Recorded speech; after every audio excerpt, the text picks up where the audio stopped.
The president, White House officials said that the president would end up paying for dinner. One of the senators coming out of the dinner said they split the tab. Deirdre, there's no question who pays for lunch when it's here at the White House. That's the president. Paul Ryan, of course, being invited to the White House for lunch today, former VP candidate for the Republican side. Now, there is a charm offensive going on, and we shouldn't discount that. But at the same time, there's a long way to go on entitlements, and that's what Republicans are saying. There's a long way to go on budgets. Ryan will be unveiling his budget next week. The president, of course, is a good month late on unveiling his. Now, at the dinner last night, reports are generally positive. It was basically structural. How do we get to a political deal? That was what Senator Hoeven from North Dakota said coming out of the meeting, according to the Wall Street Journal. How do you actually solve this politically? Now, of course, the big talks are being revived on how you get to a grand bargain. This is essentially what's changed in the last week or so. Everyone accepts that sequestration is here to stay.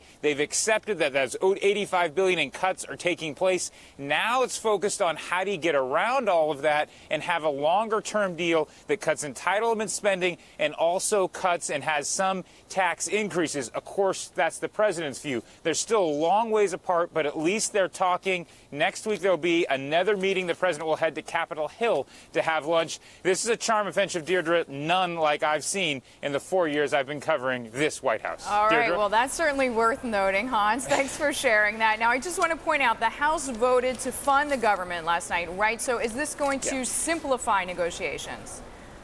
So yes, because what we have is now 3 separate tracks. But on this issue of whether or not we fund the government through March 27, House Republicans are moving forward with their funding mechanism. It's being sent to the Senate. We will not have another debate on a government shutdown. It doesn't look like it on a government shutdown. What we're going to have is a long-term discussion that's not going to be crisis-fueled on how you get a grand bargain. But still, Deirdre, that's within the context of the $85 billion in annual cuts, so-called sequestration.